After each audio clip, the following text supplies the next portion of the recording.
नमस्कार दोस्तों, चलिए शुरू करते हैं आज की कहानी। सुनिए, केशव का फोन आया था। शालिनी की शादी है अगले महीने, सबको आने को कह रहा था। देर रात फैक्ट्री से लौटे राघव को खाना परोसते हुए सुधा ने औपचारिक सूचना दी। ठीक है, तुम और सौम्या हो आना। मेरा जाना तो जरा मुश्किल होगा। कुछ रुपए पैसे की जरूरत हो तो पूछ लेना, आखिर छोटा भाई है तुम्हारा। राघव ने डाइनिंग टेबल पर बैठते हुए कहा। रुपए पैसे की जरूरत होगी तभी इतने दिन पहले फोन किया है, वरना लड़का देखने से पहले तो राय नहीं ली। सुधा ने मुंह बिचकाते हुए कहा। सुधा का अपने मायके में भरा पूरा परिवार था। उसके पापा और चाचा दोनों ही सरकारी सेवा में थे। बहुत अमीर तो वे लोग नहीं थे, मगर हाँ, दाल रोटी में कोई कमी नहीं थी। सुधा दोनों परिवारों में इकलौती बेटी थी, इसलिए पूरे परिवार का लाड प्यार उसे दिल खोलकर मिलता था। चाचा चाची भी उसे सगी बेटी सा स्नेह देते थे। उसका छोटा भाई केशव और बड़ा चचेरा भाई लोकेश दोनों ही बहन पर जान छिड़कते थे। सुधा देखने में बहुत ही सुंदर थी, साथ ही डांस भी बहुत अच्छा करती थी। कॉलेज के फाइनल ईयर में एनुअल फंक्शन में उसे डांस करते हुए मुख्य अतिथि के रूप में पधारे बीकानेर के बहुत बड़े उद्योगपति और समाज सेवक रूपचंद ने देखा तो उसी क्षण अपने बेटे राघव के लिए उसे पसंद कर लिया। रूपचंद का मारवाड़ी समाज में बहुत नाम था। वे ये यूं तो मूल रूप से बीकानेर के रहने वाले थे, मगर व्यापार के सिलसिले में कोलकाता में जाकर बस गए थे। हालांकि अपने शहर से उनका नाता आज भी टूटा नहीं था। वे साल में 1 महीना यहाँ जरूर आया करते थे और अपने प्रवास के दौरान बीकानेर ही नहीं बल्कि उसके आसपास के कस्बों में भी होने वाले सामाजिक व सांस्कृतिक गतिविधियों में शामिल हुआ करते थे। इसी सिलसिले में वे नोखा के बागड़ी कॉलेज में मुख्य अतिथि के रूप में आमंत्रित थे। सुधा की माँ, तुम्हारे बेटे के तो भाग ही खुल गए। खुद रूपचंद ने मांगा है इसे अपने बेटे के लिए। पवन ने ऑफिस से आकर शर्ट खूंटी पर टांगते हुए कहा। मेरी प्यारी बहनिया बनेगी दुल्हनिया, कहकर केशव ने सुधा को चिढ़ाया तो सुधा ने लोकेश की तरफ मदद के लिए देखा। सच की आएंगे दूल्हे राजा, भैया राजा बजाएगा बाजा। लोकेश ने हंसते हुए गाने को पूरा किया तो सुधा शर्म के मारे चाची के पीछे जाकर छिप गई। माँ ने बेटे को गले लगा लिया और पूरे परिवार ने एक साथ मिलकर शादी की तैयारियों पर चर्चा करते हुए रात का खाना खाया। 2 कमरे के छोटे से घर की बेटी सुधा जब आलीशान बंगले की बहू बनकर आई तो कोठी की चकाचौंध देखकर उसकी आंखें चौधिया गई। उसके घर जितने बड़े तो बंगले की लॉबी थी, हॉल की तो शान ही निराली थी। महंगे सजावटी सामान घर के कोने कोने की शोभा बढ़ा रहे थे। सुधा हर आइटम को छू छू कर देख रही थी। हर चीज उसे अजूबा लग रही थी। ससुराल के बंगले के सामने सुधा का अपना घर दीन की बालिका सा नजर आ रहा था। पवन ने बेटी की शादी अपने समधी की हैसियत को देखते हुए शहर के सबसे महंगे मैरिज गार्डन में की थी, मगर पग फेरे के लिए तो सुधा को अपने घर पर ही जाना था। उसे बहुत ही शर्म आ रही थी राघव को उसे उसमें ले जाते हुए। सुधा जैसी सुंदर लड़की को पत्नी के रूप में पाकर राघव तो निहाल ही हो गया। उसके साथ कश्मीर में हनीमून के 15 दिन कैसे बीत गए उसे पता ही नहीं चला। रूपचंद ने जब काम धंधे के बारे में याद दिलाया तब कहीं जाकर उसे होश आया। वही अपने मायके के परिवार में हवाई यात्रा कर हनीमून पर जाने वाली सुधा पहली लड़की थी। यह बात आज भी उसे गर्व का एहसास करा जाती है। खूबसूरत तो सुधा थी ही, पैसे की पावर ने उसका दिमाग 7वें आसमान पर पहुंचा दिया। रूपचंद की बहू बनकर वह अपने आप को अति विशिष्ट समझने लगी थी। सुधा अपनी ससुराल के ऐशो आराम और रुतबे की ऐसी आदी हुई कि अब उसका नोखा जाने का मन ही नहीं करता था। उसे मायके के लोग और वहां का घर बहुत ही हीन लगने लगे। उसने धीरे धीरे उनसे दूरी बनानी शुरू कर दी। जब भी नोखा से किसी का फोन आता तो उसे लगता जैसे किसी तरह की मदद के लिए ही आया है और वह बहुत ही रुखाई से उनसे बात करती थी। केशव भी सब समझने लगा था। वह बहुत जरूरी हो तो ही बहन को फोन करता था। लोकेश तो उसके बदले रवैये से इतना आहत हुआ कि उसने सुधा से बात करना ही बंद कर दिया। शादी के 1-2 बार तो माँ के बुलाने पर सुधा राखी बांधने नोखा गई, मगर उसका व्यवहार ऐसा होता था मानो वहां आकर उसने मायके वालों पर एहसान किया हो। बात बात में अपनी ससुराल की मायके से तुलना करना माँ को भी कमतरी का एहसास करा जाता था। एक बार सुधा अपने ही रौ में कह बैठी, मेरा जितना पैसा यहाँ राखी बांधने आने पर खर्च होता है उतने में तो केशव के साल भर के कपड़े और जूतों की व्यवस्था हो जाए। नाहक मेरा टाइम भी खराब होता है और तुम जो साड़ी और नगद मुझे देते हो उसे तो ससुराल में दिखाते हुए भी शर्माती है। अपनी तरफ से पैसा मिलाकर कहना पड़ता है कि माँ ने दिया है। यह सुनकर माँ अवाक रह गई। इसके बाद उन्होंने कभी सुधा को राखी पर बुलाने की जिद नहीं की। लोकेश की शादी में पहली बार सुधा राघव के साथ नोखा आई थी। उसके चाचा अपने इकलौते दामाद की खातिरदारी में पलक पावड़े बिछाए बैठे थे। वे जब उन्हें लेने स्टेशन पर पहुंचे तो उन्हें यह जानकर धक्का सा लगा कि सुधा ने नोखा के बजाय बीकानेर का टिकट बनवाया है। कारण था मायके के घर में एसी का ना होना। उन्होंने कहा भी कि आज ही नया एसी लगवा देंगे, मगर अब सुधा को तो वह घर ही छोटा लगने लगा था। अब घर तो रातों रात बड़ा हो ही नहीं सकता था। इसलिए अपमानित से चाचा ने माफी मांगते हुए राघव से कहा, दामाद जी, घर बेशक छोटा है हमारा, मगर दिल में बहुत जगह है। आप एक बार रुक कर तो देखते। राघव कुछ कहता इससे पहले ट्रेन स्टेशन से रवाना हो चुकी थी। सुधा ठीक शादी वाले दिन सुबह अपनी लग्जरी कार से नोखा आई और किसी तरह बारात रवाना होने तक रुकी। जितनी देर वह वहां रुकी सारा वक्त अपनी कीमती साड़ी, महंगे गहनों का ही बखान करती रही। बार बार गर्मी से होने वाली तकलीफ की तरफ इशारा करती और एसी ना होने का ही रोना रोती रही। सुधा की माँ को बेटी का यह व्यवहार बहुत अखर रहा था। हद तो तब हो गई जब सौम्या पैदा होने वाली थी। सामाजिक रीति रिवाजों के चलते सुधा की मां ने उसे पहले प्रसव के लिए मायके बुला भेजा। कोलकाता जैसे महानगर की आधुनिक सुविधाएं छोड़कर नोखा जैसे छोटे कस्बे में अपने बच्चे को जन्म देना नए नए करोड़पति बनी सुधा को बिल्कुल भी गवारा नहीं था। मगर मां के बार बार आग्रह करने पर सामाजिक रीति रिवाज निभाने के लिए उसे आखिरकार नोखा जाना ही पड़ा। सुधा की डिलीवरी का अनुमानित समय जून के महीने का था। उसने पापा से जिद करके आखिर एक कमरे में ही सही एसी लगवा ही लिया।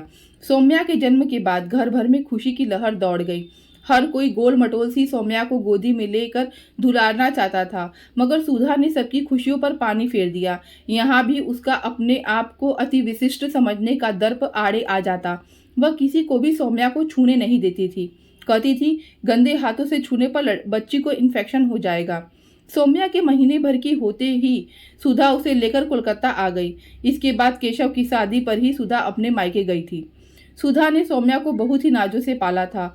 वह उसे न तो कहीं अकेले भेजती थी और न ही किसी से मेल जोल रखने देती थी। स्कूल जाने के लिए भी अलग से गाड़ी की व्यवस्था कर रखी थी सौम्या के लिए। यूं अकेले पलती सौम्या साथी के लिए तरसने लगी। वह सोने के पिंजरे में कैद चिड़ियों की तरह थी, जिसके लिए खुला आसमान केवल एक सपना ही था। वह उड़ना चाहती थी, खुली हवा में सांस लेना चाहती थी, मगर सुधा ने उसे पंख खोलने ही नहीं दिए थे। उसे बेटी का साधारण लोगों से मेल जोल अपने स्टेटस के खिलाफ लगता था। हाँ, सौम्या के लिए खिलौने और कपड़ों की कोई कमी नहीं रखी थी सुधा ने। धीरे धीरे वक्त के पायदान चढ़ती सौम्या ने अपने 16वें साल में कदम रखा। इसी बीच केशव का एक प्रतिष्ठित डॉक्टर बन चुका था। वह नोखा छोड़कर अब बीकानेर में शिफ्ट हो गया था। वही लोकेश एक पुलिस अधिकारी बनकर क्राइम ब्रांच में अपनी सेवाएं दे रहा था। दोनों भाइयों की आर्थिक स्थिति सुधरने से अब सुधा के मन में उनके लिए थोड़ी सी जगह बनी थी, मगर इतनी भी नहीं कि वह हर वक्त मायके के ही गुण गाती रहे। जब जब सुधा को कोई जरूरत आन पड़ती थी वह अपने भाइयों से अवश्य मदद लेती थी, मगर काम निकलने के बाद वह उन्हें मक्खी की तरह बाहर निकाल फेंकती थी। लोकेश और केशव उसके स्वभाव को जान चुके थे, इसलिए वे उसका बुरा भी नहीं मानते थे और जरूरत पड़ने पर बहन के साथ खड़े होते थे। अपनी ममेरी बहन शालिनी की शादी में जाने के लिए सौम्या का उत्साह देखते ही बनता था। उसे याद ही नहीं कि वह पिछली बार ननिहाल साइड के भाई बहनों से कब मिली थी। उनके साथ बचपन में की गई किसी भी शरारत या चुगलबाजी की कोई धुंधली सी भी याद उसके जेहन में नहीं आ रही थी। बड़े होने पर भी माँ कहाँ उसे किसी से भी कांटेक्ट रखने देती थी। हाँ, सभी रिश्तेदारों ने व्हाट्सएप पर हमारा प्यारा परिवार नाम से एक फैमिली ग्रुप बना रखा था। उसी पर वह सबको देख कर अपडेट होती रहती थी। पता नहीं वहां जाकर सबको पहचान पाऊंगी या नहीं, सबके साथ एडजस्ट कर पाऊंगी या नहीं, क्या क्या बातें करूंगी आदि सोच सोच कर ही सौम्या रोमांचित हुई जा रही थी। सौम्या को यह देखकर आश्चर्य हो रहा था कि अपनी इकलौती भतीजी की शादी में जाने के लेकर उसकी मां बिल्कुल भी उत्साहित नहीं है। जहां सौम्या ने महीने भर पहले से ही शादी में पहने जाने वाले कपड़ों, फुटवियर और मैचिंग ज्वेलरी की शॉपिंग करनी शुरू कर दी थी, वहीं सुधा अभी तक उदासीन बैठी थी। उसने मां से कहा भी, मगर सुधा ने यह कहकर उसके उत्साह पर पानी फेर दिया कि अभी तो बहुत दिन बाकी हैं, कर लेंगे तैयारी, शादी ही तो हो रही है, इसमें क्या अनोखी बात है। मगर यौवन की दहलीज पर खड़ी सौम्या के लिए शादी होना सचमुच ही अनोखी बात थी। सौम्या बचपन से ही देखती आई है कि माँ उसके लोकेश और केशव मामा से ज्यादा नजदीकियां नहीं रखती, मगर अब तो उनकी इकलौती भतीजी की शादी थी, माँ कैसे इतनी उदासीन हो सकती हैं। खैर, शादी के दिन नजदीक आए तो सुधा ने शालिनी को शादी में देने के लिए सोने के कंगन खरीदे, साथ ही 4 महंगी साड़ियां भी।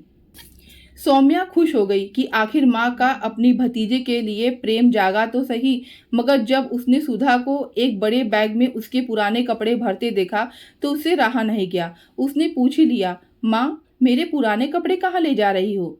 बीकानेर ले जा रही हूँ, तुम तो पहनती नहीं हो, वहाँ किसी के काम आएंगे, सुधा ने थोड़ी लापरवाही और थोड़े घमंड से कहा। मगर माँ, किसी को बुरा लगा तो? सौम्या ने पूछा। अरे, जिसे भी दूंगी वह खुश हो जाएगा, इतने महंगे कपड़े खरीदने की हैसियत नहीं है किसी की। सुधा अपने रुतबे पर इठलाई। और ये आपकी ड्राई क्लीन करवाई हुई पुरानी साड़ियाँ, ये किस लिए? सौम्या ने फिर पूछा। अरे, मैंने पहनी ही कितनी बार है, इतनी महंगी साड़ियाँ भाभी ने तो कभी देखी भी नहीं होंगी, बेचारी पहनकर खुश हो जाएंगी। सुधा एक बार फिर इठलाई। वह अपने आप को बहुत ही महान और दरिया दिल समझे जा रही थी, मगर सौम्या को यह सब बिल्कुल भी अच्छा नहीं लग रहा था। वह पुराने कपड़ों को बीकानेर न ले जाने की जिद पर अड़ी रही। आखिरकार उसकी जिद पर वह पुराने कपड़ों से भरा बैग सुधा को वहीं कोलकाता में ही छोड़ना पड़ा। शालिनी की शादी में सौम्या ने अपने ममेरे भाई बहनों के साथ बहुत मस्ती की।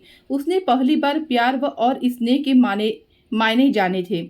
उसने जाना कि परिवार क्या होता है और फैमिली बॉन्डिंग किसे कहते हैं। दिल के एक कोने में प्यार की कसक लिए सौम्या लौट आई अपनी माँ के साथ, फिर से उसी सोने के पिंजरे में, जहाँ उसके लिए सुविधाएं तो मौजूद है, मगर उसे अपने पंख अपनी इच्छा से फड़फड़ाने की इजाजत नहीं थी। सौम्या का दिल अब इन बंधनों को तोड़ने के लिए मचलने लगा। जितना सुधा उसे आम लोगों से दूर रखने की कोशिश करती, सौम्या उतनी ही उनकी तरफ खींचती चली जाती। उसके मन में सुधा और उसके लगाए बंधनों के प्रति बगावत जन्म लेने लगी। सौम्या ने अपनी स्कूल की पढ़ाई खत्म करके कॉलेज में एडमिशन ले लिया था। सुधा ने बेटी को कॉलेज आने जाने के लिए नई कार खरीद दी, मगर जब तक सौम्या ठीक से गाड़ी चलाना नहीं सीख लेती, उसके लिए किशोर को ड्राइवर के रूप में रखा गया। किशोर लगभग 30 वर्षीय युवक था। वह शादीशुदा और एक बेटे का पिता था, मगर देखने में बहुत ही आकर्षक और बातचीत में बेहद स्मार्ट था। रोज साथ आते जाते सौम्या का मन किशोर की तरफ झुकने लगा। वह उसकी लच्छेदार बातों के भंवरजाल में उलझने लगी। एक रोज बातों बातों में सौम्या को पता चला कि 4 दिनों बाद किशोर का जन्मदिन है। सौम्या ने सुधा से कहकर उसके लिए नए कपड़े की मांग की। 4 दिनों बाद जब किशोर सौम्या को कॉलेज जाने के लिए आया तो सुधा ने उसे जन्मदिन की बधाई देते हुए राघव के पुराने कपड़ों से भरा बैग थमा दिया। किशोर ने बिना कुछ कहे वह बैग सुधा के हाथ से ले लिया, मगर सौम्या को किशोर की यह बेइज्जती जरा भी रास नहीं आई। उसने कॉलेज के जाते समय रास्ते में ही किशोर से गाड़ी मार्केट की तरफ मोड़ने को कहा और एक ब्रांडेड शोरूम से किशोर के लिए शर्ट खरीदी। शायद वह अपनी माँ के द्वारा किए गए उसके अपमान के एहसास को कम करना चाहती थी। किशोर ने उसकी यह कमजोरी भांप ली और वक्त बे वक्त उसके सामने खुद को खुददार साबित करने की जुग्गत में रहने लगा। धीरे धीरे किशोर उसके दिल में जगह बनाता चला गया और प्यार की प्यासी सौम्या उस प्यार के सैलाब में बहती चली गई। अब अक्सर ही सौम्या अपना कॉलेज बंक करके किशोर के साथ लॉन्ग ड्राइव पर निकल जाती थी। कई बार दोनों कई कई घंटे शहर से दूर निर्जन रिसोर्ट पर एक साथ अकेले बिताने लगे। किशोर का जादू सौम्या के सिर चढ़कर बोलने लगा था, मगर सुधा इस तरफ से बिल्कुल लापरवाह थी। उसने सौम्या के बहकने के अंदेशे के कारण ही उससे लगभग 2 गुनी उम्र के किशोर को ड्राइवर रखा था, मगर यही वह गलत निकली। वह भूल गई थी कि स्त्री पुरुष का रिश्ता हर जाति, धर्म और उम्र से परे होता है, और फिर सौम्या जैसी लड़की के लिए तो फिसलना और भी आसान था, क्योंकि उसने तो पहली बार ही किसी पुरुष का संसर्ग पाया था। किशोर अब सौम्या के लिए किस्सू बन चुका था। एक दिन सौम्या ने किशोर के साथ अपने अतरंग लम्हों की कुछ सेल्फियां ली। चलती गाड़ी में सौम्या वे सेल्फियां किशोर को व्हाट्सएप पर भेज रही थी, मगर जल्दबाजी में कॉन्टेक्ट नेम किस्सू की जगह केशव सेलेक्ट हो गया। जब तक सौम्या को अपनी इस ब्लंडर मिस्टेक का एहसास हुआ, एक फोटो केशव मामा को सेंड हो चुका था। उसने हड़बड़ाहट में उसे कैंसिल करने की कोशिश की, मगर लेटेस्ट मोबाइल हैंडसेट और इंटरनेट पर 4G की स्पीड, भला फोटो को अपलोड होते कोई देरी लगती है। और फिर वही हुआ जिसका डर था। सौम्या की फोटो देखते ही केशव का माथा ठनक गया। उसने तुरंत सुधा को फोन करके सौम्या की इस हरकत की जानकारी दी, मगर सुधा ने भाई को ही डांट दिया। वह मान ही नहीं सकती थी कि सौम्या जैसी हाई क्लास की लड़की एक ड्राइवर के साथ कोई संबंध हो सकता है। जब केशव ने उसे सौम्या की फोटो भेजी, तब जाकर सुधा को मानना पड़ा कि पानी शायद सिर के ऊपर से गुजर चुका है। केशव ने उसे मामले की नजाकत और सौम्या की किशोर वय को देखते हुए अतिरिक्त सावधानी बरतने की सलाह दी, मगर सुधा ने अपना आपा खो चुकी थी। उसे सौम्या का यह भटकाव अपनी परवरिश का अपमान लग रहा था। वह यह सोचकर तिलमिला उठी थी कि उसके रुतबे के सामने किशोर ने यह हिमाकत करके उसे आईना दिखा दिया है। तैश में आकर सुधा ने किशोर को नौकरी से निकाल दिया। सुधा की इस हरकत ने सौम्या को भी और भी अधिक बागी बना दिया। उसने घर में तांडव मचा दिया और खाना पीना बंद कर दिया। राघव ने भी उसे किशोर के शादीशुदा और बाल बच्चेदार होने का हवाला देते हुए समझाने की बहुत कोशिश की, मगर कहते हैं कि प्यार अंधा होता है। सौम्या ने किसी की एक नहीं सुनी और एक दिन चुपचाप घर से कुछ रुपए गहने चुराकर किशोर के साथ भाग गई। सुधा को जब पता चला तो उसके पैरों तले जमीन खिसक गई। उसने आनन फानन भाई लोकेश को फोन लगाकर सारी बात बताई। लोकेश ने सौम्या की तलाश करने में अपनी पूरी ताकत झोंक दी। उसने कोलकाता के संबंधित थाना अधिकारी से संपर्क करके किशोर के फोटो हर थाना क्षेत्र में भिजवा दिए। साथ ही उन दोनों के मोबाइल फोन नंबर की लोकेशन के आधार पर ढूंढने की भी कोशिश की, मगर दोनों के मोबाइल स्विच ऑफ आ रहे थे। तब केशव की टीम ने किशोर के परिवार पर नजर रखनी शुरू की। किशोर की पत्नी से संपर्क करने पर पता चला कि वह स्वयं भी कभी इस तरह उसके हनी ट्रैप का शिकार हुई थी। पुलिस द्वारा किशोर की पत्नी और उसके माँ बाप के फोन लगातार ट्रेस किए जा रहे थे। सौम्या के नाम को इस सारे घटनाक्रम में गुप्त ही रखा गया था। आखिरकार पुलिस की मेहनत रंग लाई और लगभग 1 महीने की भाग दौड़ के बाद सौम्या को किशोर के साथ भोपाल के रेलवे स्टेशन से गिरफ्तार कर लिया गया। सौम्या के साथ लाए पैसे सब खत्म हो गए तो किशोर ने उसके सारे गहने बेच दिए। सब कुछ खत्म होने के बाद अब वह सौम्या को ही बेचने की जुगाड़ में था कि पकड़ा गया। मामा को देखते ही घबराई हुई सौम्या दौड़कर उससे लिपट गई। अब तक उसके सिर से भी किशोर के प्यार का बुखार उतर चुका था। लोकेश सौम्या को लेकर कोलकाता पहुंचा और उसे सही सलामत सुधा को सौंप दिया। बेटी को इतनी दयनीय हालत में देखकर सुधा को अपने ही मां होने पर शर्म आ रही थी। वह सौम्या को इस हालत की जिम्मेदार खुद को ही मान रही थी। बेटी तो सकुशल घर लौट आई, मगर सुधा की मुसीबत खत्म नहीं हुई थी। उसने अपना सिर पीट लिया जब उसे पता चला कि कुंवारी सौम्या किशोर के बच्चे की मां बनने वाली है। सुधा को कुछ भी समझ में नहीं आ रहा था कि वह क्या करे। अगर यहाँ सोसाइटी में किसी को भी पता चल गया कि रूपचंद जी की पोती ने ये गुल खिलाए हैं तो बहुत बदनामी होगी, कहीं भी मुंह दिखाने के काबिल नहीं रहेंगे। उसने राघव से मशवरा करके केशव से अपनी परेशानी साझा की। केशव ने उसे तुरंत सौम्या को बीकानेर लाने के लिए कहा। ज्यादा देर करना उचित न समझकर सुधा दूसरे दिन ही सौम्या को लेकर बीकानेर रवाना हो गई। केशव को आश्चर्य हुआ जब उसने सुधा को स्लीपर क्लास के डिब्बे से उतरते हुए देखा। सुधा ने अपनी झेप मिटाते हुए कहा, क्या करूं, मजबूरी थी, एसी में रिजर्वेशन मिला ही नहीं और आना कितना जरूरी था यह तुमसे बेहतर कौन समझ सकता है। सौम्या मामा से नजरें भी नहीं मिला पा रही थी। केशव ने सुधा से कहा, आप दोनों के रहने का बंदोबस्त मैंने होटल में कर दिया है। घर जाने पर बेकार में ही बातें खुलेंगी और बच्ची की बदनामी होगी। भाई की बात सुनकर सुधा ग्लानि से भर उठी। वह सोचने लगी, यही केशव है जिसे मैंने सदा ही अपने से कमतर समझकर धुतकारा और इसका अपमान किया। आज यही मेरी बेटी की इज्जत का रखवाला बना है। सौम्या भी नजरें नीचे किए अपनी गलती पर पछतावा करती आंसू बहा रही थी। केशव उन्हें होटल में छोड़कर घर चला गया। दूसरे दिन उसने सौम्या को एक लेडी डॉक्टर से मिलवाया और उसके सभी आवश्यक टेस्ट करवाए। दोपहर बाद रिपोर्ट आने पर शाम तक लेडी डॉक्टर ने सौम्या को अनचाहे गर्भ से छुटकारा दिला दिया। 2 दिनों तक डॉक्टर की देखरेख में रहने के बाद केशव ने होटल से ही सुधा और सौम्या को कोलकाता के लिए रवाना कर दिया। किसी को कानो कान खबर भी नहीं हुई उनके बीकानेर आने और वापस जाने की। सौम्या अभी तक इस सदमे से बाहर नहीं निकल सकी थी। केशव ने जब टूटी हुई सौम्या का हौसला बढ़ाने के लिए स्नेह से उसे अपने सीने से लगाया तो उसके भीतर जमी हुई सारी पीड़ा प्यार की गर्माहट पाकर पिघल गई। उसने रोते रोते केशव से कहा, मैं भटक गई थी मामा। जिसे मैं प्यार की कच्ची धूप समझ रही थी वह तो जलता हुआ सूरज निकला। मैं उसमें झुलस गई। केशव ने सौम्या के सिर पे हाथ रखते हुए कहा, बेटा, हीरा अगर गलती से कीचड़ में गिर जाए तो भी उसकी कीमत कम नहीं होती। जो कुछ हुआ उसे एक एक्सीडेंट या बुरा सपना समझकर भूल जाना। यह बात सिर्फ हम तीनों तक ही सीमित रहेगी। मैं तुम्हें इसका भरोसा दिलाता हूँ। तुम बेफिक्र होकर अपने आगे की जिंदगी जियो। ट्रेन जब प्लेटफॉर्म छोड़ने लगी तो सुधा से नहीं रहा गया। वह केशव से लिपट कर रो पड़ी। कहना तो बहुत कुछ चाह रही थी मगर गला अवरुद्ध हो गया। शब्द आंसुओं के साथ बहने लगे। केशव ने भी बहन को गले से लगा लिया। कुछ भी न कहकर दोनों ने सब कुछ कह सुन लिया। सारे गिले शिकवे धुल गए। बादलों के बरसने के बाद जैसे आसमान साफ और धुलधुला सा हो जाता है वैसे ही आज सुधा का दिल एकदम साफ हो गया था। उसे समझ में आ गया था कि दुनिया में पैसे ही नहीं बल्कि सच्चे रिश्ते और अपनों का प्यार भी खरी कमाई है। दोस्तों, इस प्रकार से यह कहानी समाप्त हो जाती है। आपको कहानी कैसी लगी कमेंट करके बताइएगा। अगर आपको कहानी अच्छी लगती है और आप चैनल पर नए हैं तो प्लीज़ चैनल को सब्सक्राइब कर दीजिएगा। धन्यवाद।